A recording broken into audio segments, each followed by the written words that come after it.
Bonsoir à tous, nous sommes ravis de vous retrouver sur RTI 1 pour ce 20h. Nous sommes le 22 janvier, bienvenue. Il a prononcé une conférence au Royal African Society de Londres. Le président Alassane Ouattara a parlé des perspectives économiques et politiques en Côte d'Ivoire. Il a présenté le bilan de la gouvernance de 2011 à 2020. Le président ivoirien a rassuré le milieu d'affaires, notamment les investisseurs. Lui est en France. Amadou Soumaoro, président de l'Assemblée nationale de Côte d'Ivoire, a échangé avec son homologue français Richard Ferrand. Les deux présidents ont entre autres évoqué des questions liées au cinquantenaire de la francophonie, au dossier des enfants sans identité et au genre. Présidentielle 2020 en Côte d'Ivoire, les organes de régulation de la presse et des médias ont une rencontre avec la commission électorale indépendante. Il a été question d'impartialité, notamment en garantissant aux candidats le principe d'égalité et d'équité pendant la période électorale. Et puis ce deuil national décrété au Burkina Faso après la mort de 36 civils suite à une attaque dans un marché du centre-nord. Le président burkinabé a appelé à une franche collaboration avec les forces de défense et de sécurité et au renforcement de la solidarité entre burkinabés. Merci de nous rejoindre pour cette 30 minutes d'actualité sur RTI 1. On démarre ce soir à Londres, à la Royal African Society. Le président Alassane Ouattara a prononcé une conférence sur les perspectives économiques et politiques de son pays. Le chef de l'État a présenté le bilan de la gouvernance de 2011 à 2020 devant les membres de cet institut fort de plus de 1000 membres issus de tous les secteurs d'activité. Abiba Dombele Saoué, envoyé spécial de la RTI. Promouvoir l'Afrique autrement est le credo de la Royal African Society, forte de son réseau de 1000 membres dans tous les secteurs d'activité. Un vaste réseau désormais au service de la Côte d'Ivoire pour l'aider dans son développement. Un institut qui a pour vocation de faire la promotion de l'Afrique et de ses potentialités, tant économiques que culturelles. La Royal African Society met en relation des élites africaines avec des investisseurs britanniques grâce à ses membres influents, composés de décideurs, de diplomates, de lords, d'intellectuels et de politiques. Le docteur Nicolas Westcott, ancien ambassadeur du Royaume-Uni près la République de Côte d'Ivoire, qui dirige cet institut prestigieux, se dit impressionné par les bonnes performances économiques de la Côte d'Ivoire. Nous sommes très impressionnés par la transformation économique en Côte d'Ivoire que le président a achevée. Donc nous voudrons aussi encourager, comme la réunion que nous avons tout à l'heure, avec les grands investisseurs britanniques. Donc je suis très optimiste sur l'avenir de notre partenariat entre la Grande-Bretagne et la Côte d'Ivoire. Et nous espérons le meilleur pour une élection paisible, tranquille, transparente avant la fin de l'année. La Royal African Society mène un véritable lobbying auprès des décideurs et des parlementaires britanniques pour la facilitation de l'obtention de visas pour les ressortissants africains. Le chef de l'État ivoirien a aussi eu une séance de travail avec le président du groupe de la Banque mondiale. Alassane Ouattara et David Malpass ont essentiellement parlé de financement de projets et de digitalisation. Abiba Dombele Saoué. David Malpass, à la tête d'une importante délégation, a rassuré le chef de l'État sur les excellentes relations de coopération qui existent entre la Banque mondiale et la Côte d'Ivoire grâce au leadership du président Alassane Ouattara et à la bonne gestion des finances publiques. C'est toujours un grand honneur pour nous de recevoir le président de la Banque mondiale, surtout qu'il nous a annoncé de très bonnes nouvelles. Et nous avons insisté sur le fait que nous allons travailler à améliorer la digitalisation, parce qu'il faut améliorer l'inclusion financière, mais également, bien sûr, le financement des projets sociaux. Le président de la Banque mondiale est un homme bien connu. Il a été patron du Trésor américain et nous l'avions rencontré en son temps quand nous étions à Washington. Et nous savons qu'avec notre frère Ghanem également, que la Banque mondiale est en de bonnes mains et s'occupera bien de la Côte d'Ivoire. Je dois ajouter que nous avons beaucoup de chance d'avoir aussi les représentants de la SFI et de MIGA qui contribuent énormément au financement de l'économie ivoirienne. En tout cas, je voudrais remercier le président et tous ses collaborateurs. De bonnes relations entre la Banque mondiale et la Côte d'Ivoire, les deux partenaires ont indiqué leur détermination à être plus stratégiques dans leur coopération afin d'avoir un impact plus positif sur les populations. La question de l'économie occupe donc une bonne place dans ce séjour du chef de l'État à Londres. Lors de son exposé à la Chatham House, Alassane Ouattara, président en exercice de l'Union économique et monétaire ouest-africaine, a parlé de la création et du fonctionnement de la future monnaie, l'ECO. Elle va remplacer le franc CFA. Concernant l'ECO, c'est la monnaie de 8 pays, en tout cas, de l'Afrique de l'Ouest.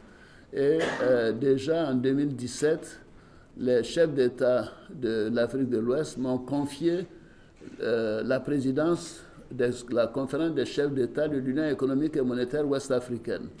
Et c'est à partir de 2017 que j'ai commencé les discussions avec le président Macron pour lui dire que nous voulons une évolution de l'accord monétaire que nous avons avec la France.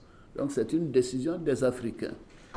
Bien évidemment, ce sont des choses qui demandent des discussions entre les techniciens, mais nous, notre vision était très claire. Nous sommes engagés vers une monnaie ouest-africaine qui s'appelle l'ECO. Nous avons donc commencé les transformations nécessaires à nos relations avec la France pour aller vers l'ECO.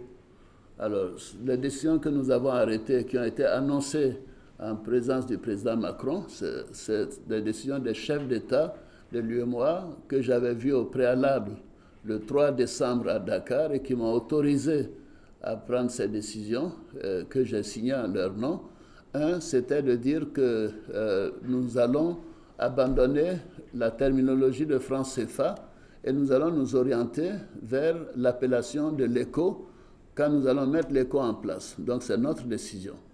La deuxième décision que nous avons prise, c'était de dire que les avoirs, les devises que nous avons auprès du Trésor français dans le compte d'opération seront transférées à la Banque centrale et la Banque centrale en fera ce qu'elle voudra.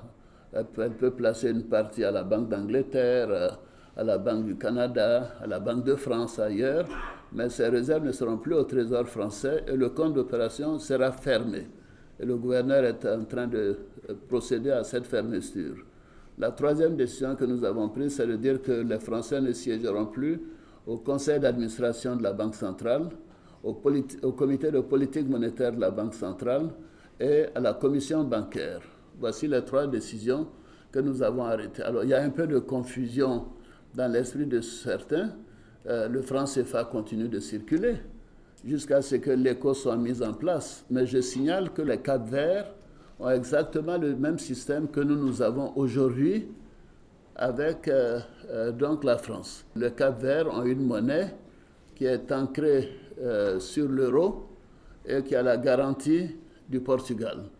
Donc à la date d'aujourd'hui, nous avons exactement le même système. Nous avons décidé, moi je suis un banquier, je considère que l'arrimage à une monnaie dépend du commerce que vous avez avec ces pays. Pour le moment, parce que nous sommes des pays agricoles et notre commerce est avec l'Union européenne, nous sommes mis d'accord, les chefs d'État, que nous continuons la fixité, l'arrimage à l'euro. Parce que c'est ça qui est dans notre intérêt.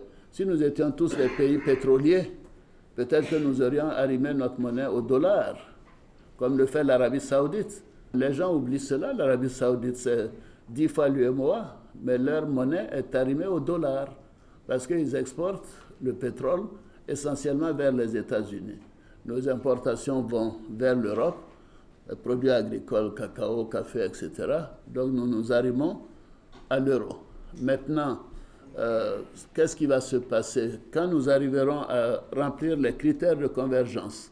Déjà, je pense que les 8 pays de l'UEMOA remplissent quasiment tous les critères de convergence en 2019, mais pas tous encore. Les Cap-Verts remplissent les critères de convergence. S'il y a un ou deux autres pays en 2020 qui remplissent les critères de convergence, c'est 10 pays ou 11 pays ou 12 pays, commencerons à former l'ECO avec une banque centrale commune et également avec une décision de la parité de la monnaie. Supposez que le Ghana rentre dans cette union l'année prochaine ou dans un an, le Ghana est un exportateur de pétrole, ils pourront dire, au lieu que nous soyons arrimés essentiellement à l'euro, peut-être nous devions être arrimés à une combinaison euro-dollar. Vous voyez donc, c'est du fantasme quand j'entends des gens dire, que la France... non, là, je trouve que le président Macron est une génération vraiment moderne. Il a compris que c'était mieux pour les pays africains que s'ils décident de faire ce changement, qu'ils le fassent. Et nous prenons nos responsabilités, nous l'avons fait. Et la France, nous continuons de demander la garantie de la France parce que pour notre monnaie, pour la stabilité des marchés. Et depuis que nous avons pris cette décision, vous voyez le marché de Londres, de New York ou de Paris, ça n'a pas bougé. Les taux d'intérêt sur le franc CFA à moyen et long terme, le taux d'intérêt sur notre dette, ça n'a pas bougé. Le taux d'inflation est toujours aussi faible. Je fais preuve d'humilité, mais je suis quand même ancien gouverneur de la Banque centrale, ancien directeur général adjoint du Fonds monétaire international. Je sais ce qui est bon pour mon pays. Donc les propos des populistes ne m'intéressent pas. Nous faisons ce qui est dans l'intérêt de nos populations, et nos populations ont un système qui marche. Nous avons 6 mois, vous savez, de réserve de change en devises. Aucun autre pays de la zone ne l'a au sein de la CEDEAO. Alors, donc, nous voulons continuer cette garantie de la France au cas où, mais nous savons que ça ne va pas jouer puisque nous avons suffisamment de devises. Alors, je vous dis tout cela pour dire que, c'est une réforme des chefs d'État de l'UMOA. Et deuxièmement, cela ne remet pas en cause notre volonté d'aller vers l'éco, mais il faut des critères de convergence, que tout le monde réduise ses dépenses pour que le déficit sur le PIB soit contenu, que le taux d'inflation soit réduit, que l'endettement soit réduit. L'endettement en Côte d'Ivoire est de 48%, mais dans d'autres pays que je ne nommerai pas, c'est au-delà de 70%. Alors il faut que ces pays arrivent à réduire leur dette en dessous de 70%, et ainsi de suite. Donc la plupart des pays de l'UMOA remplissent ce critère, et je signale enfin que ces pays de l'UMOA ont un taux de croissance moyen de plus de 6% depuis 6 ou 7 ans. On me dira que c'est en grande partie à cause de la Côte d'Ivoire qui fait 40-45%, mais tous les autres pays ont fait des progrès. C'est-à-dire que la politique monétaire est bien menée, elle est bien gérée, les politiques structurelles, macroéconomiques sont également donc confortables. Voilà, donc je tiens vraiment à faire cette prévision, c'est notre décision, et nous allons vers l'éco.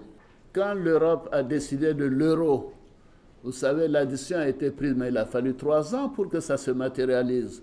Alors pourquoi les gens veulent que nous, on ait pris cette décision en 21 décembre 2019 et que ça se matérialise dans les mois qui suivent? Ça se fera pas à pas, avec prudence, en tenant compte de l'intérêt de nos concitoyens de la zone UMOA et de la zone CEDEAO. Donc je tenais à faire cette précision. Voilà, nous venons d'entendre le président Alassane Ouattara qui a parlé de la création et du fonctionnement de la future monnaie l'ECO devant la Chatham House de Londres. Après le Royaume-Uni, direction la France, Amadou Soumaoro, président de l'Assemblée nationale de Côte d'Ivoire, a été reçu par son homologue français Richard Ferrand.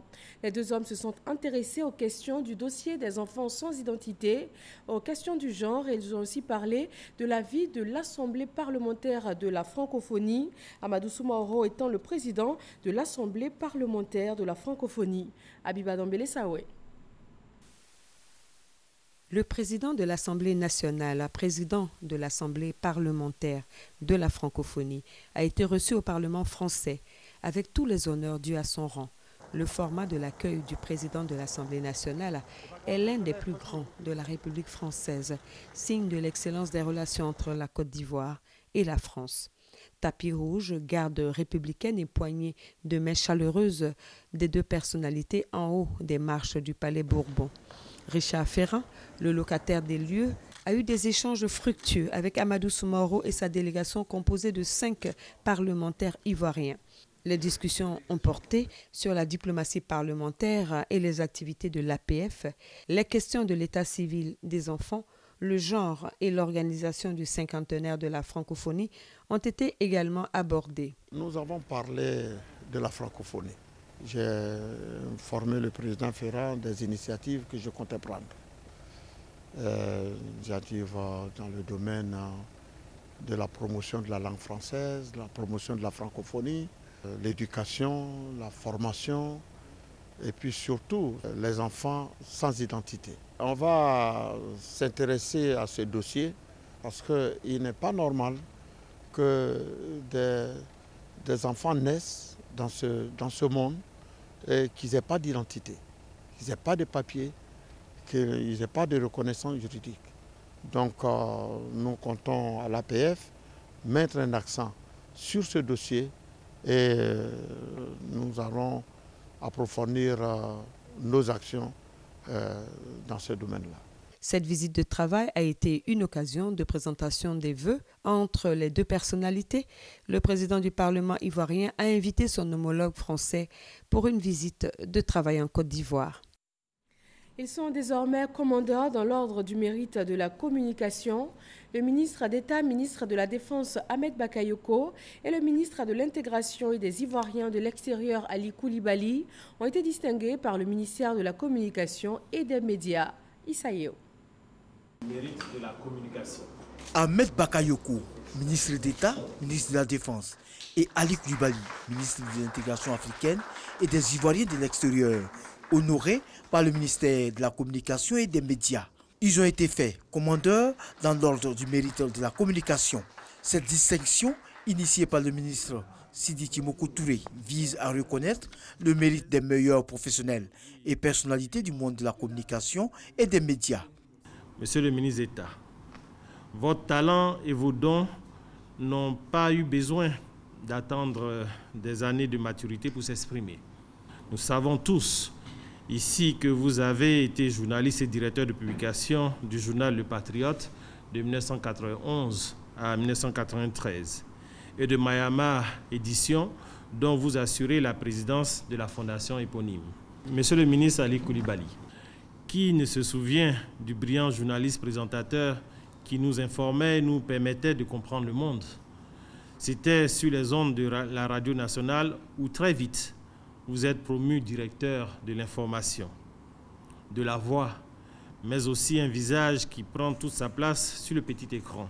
Arborant fièrement leur médaille, les ministres Ahmed Bakayoko et Ali Koulibaly saluent l'initiative du ministère de la Communication et des Médias.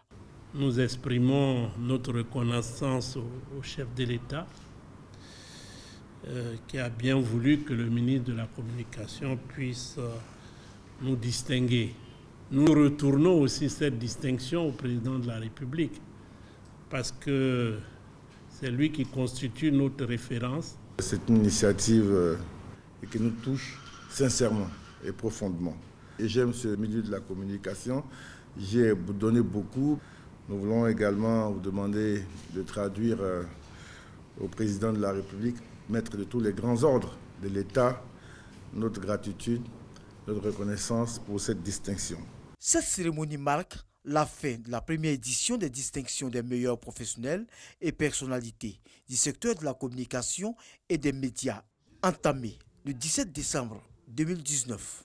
Au total, 95 professionnels et personnalités ont été honorés. 60 000 logements pour les enseignants de Côte d'Ivoire, c'est ce que vise la première phase du projet de logement destiné au corps enseignant. Pour sa mise en route, le ministère de l'Éducation nationale, de l'enseignement technique et de la formation professionnelle a signé une convention avec le ministère de la Construction, du Logement et de l'Urbanisme. Nadia Edja et Chad Koné. 60 000, c'est le nombre de logements qui sortiront des terres à l'issue de la première phase de ce programme immobilier. Des logements en location-vente ou en accès direct à la propriété, à prix abordable sans apport initial pour tout enseignant désireux d'acquérir une maison et justifiant d'un salaire minimum mensuel de 160 000 francs CFA. Un rêve devenu réalité à en croire les principaux concernés. C'est une satisfaction Parce que les enseignants ont beaucoup souffert, ils ont beaucoup été anarqués.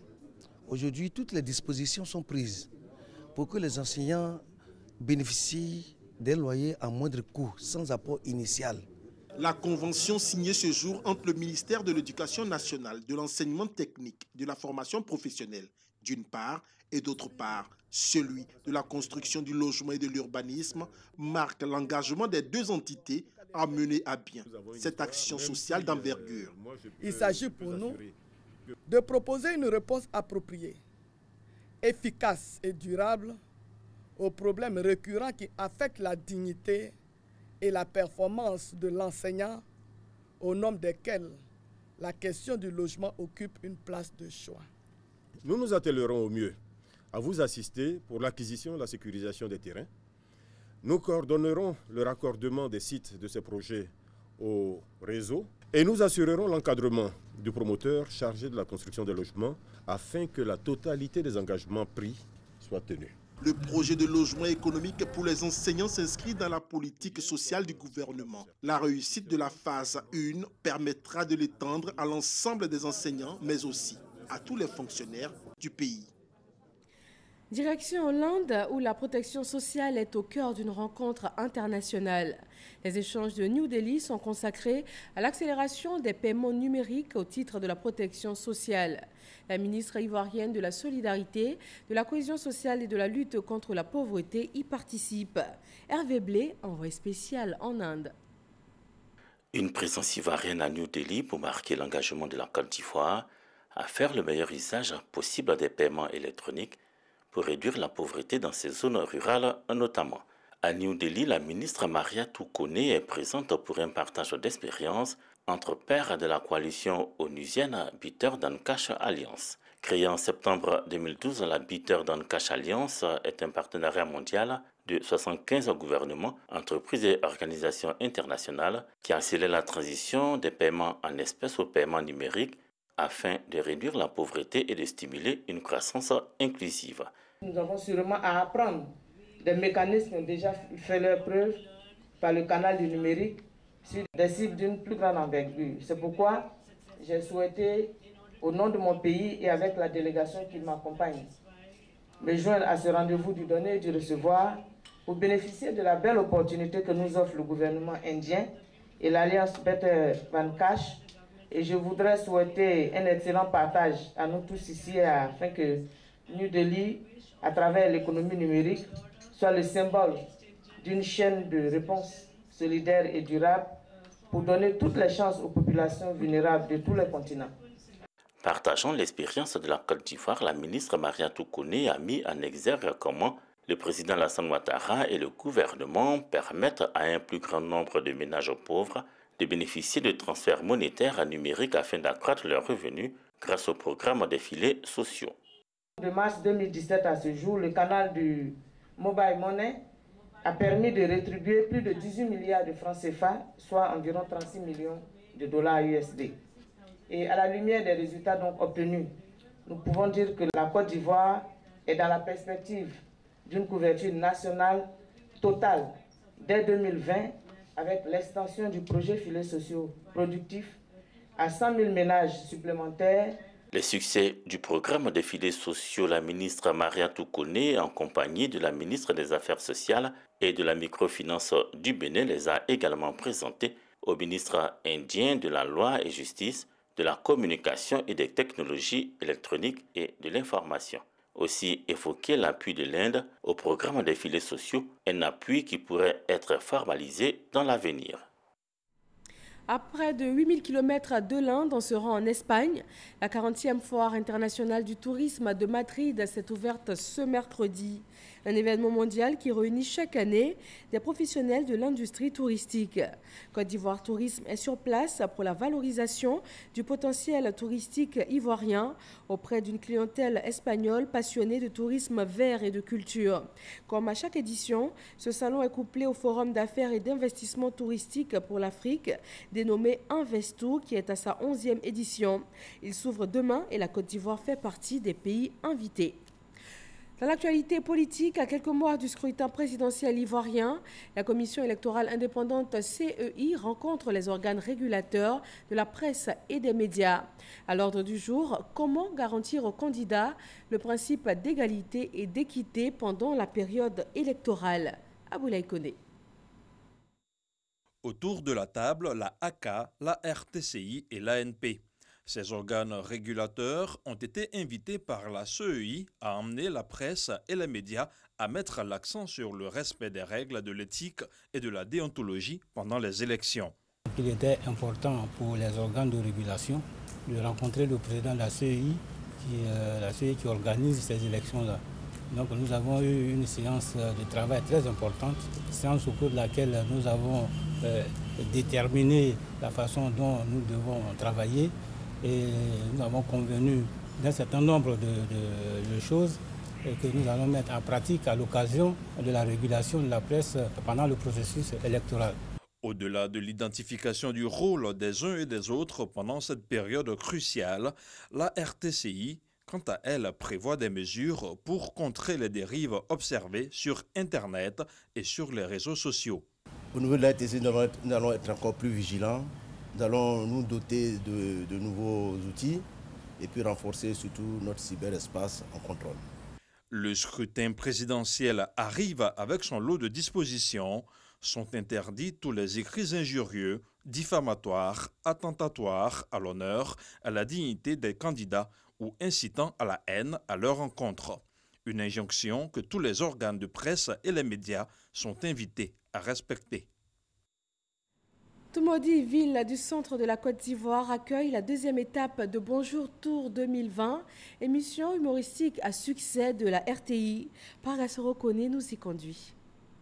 Stade municipal de Toumoudi, c'est le lieu choisi pour abriter la deuxième étape de l'émission humoristique de la RTI Bonjour, émission qui s'inscrit dans le cadre de Bonjour Tour 2020. À cette occasion, les humoristes sur scène ont tenu le public en haleine. Il y a un jeune homme là, il m'a vu, il dit il veut m'épouser. Ah oui. Donc il allait me présenter à sa maman. On arrive là-bas, sa maman fait hi, mon fils, ça avait pilon image maintenant.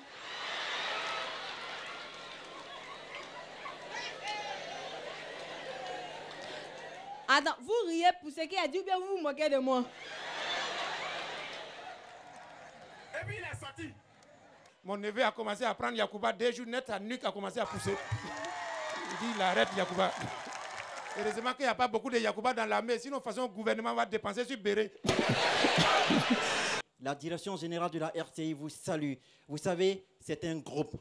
Vous savez, bonjour, c'est ça. C'est se rapprocher des populations. C'est d'être avec vous. Et c'est un partenariat signé. Madame le ministre a dit, chaque année, il faut qu'on vienne à Toumoudi. Les populations, elles, se disent fières d'avoir pu communier avec leurs humoristes préférés.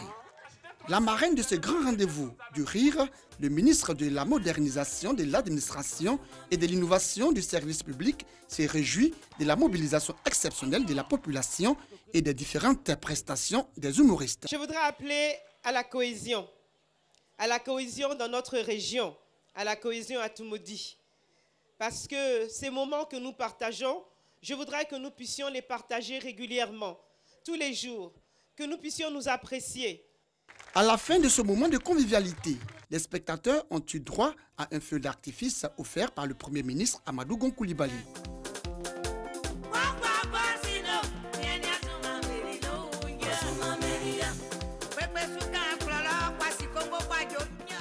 Fini Bonjour à Toumoudi. Rendez-vous à Abosso le samedi 25 janvier prochain pour plus d'humour et de rire. Et partout, c'est avec moi que les filles aiment sourire. Elles prennent des photos avec moi. Alain, c'est quoi? C'était quoi de mauvais? C'était quoi de méchant? L'actualité internationale est marquée par ce deuil national au Burkina Faso. 36 personnes ont été tuées dans une attaque terroriste dans un marché de San-Mantenga, zone centre-nord.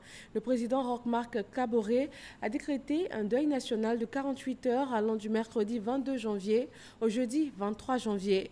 Il a appelé à une franche collaboration avec les forces de défense et de sécurité et aussi au renforcement de la solidarité entre Burkinabés.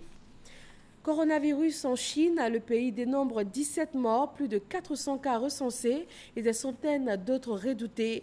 Pékin s'inquiète de la propagation d'un mystérieux virus semblable au SRAS. De nombreux pays voisins sont en alerte. L'OMS prévoit une réunion d'urgence sur la question. À Wuhan, épicentre de l'épidémie, sur ordre des autorités, le port du masque est obligatoire dans les lieux publics. Et c'est tout pour ce 20h. Merci de l'avoir suivi. Très bonne fin de soirée sur RTI 1.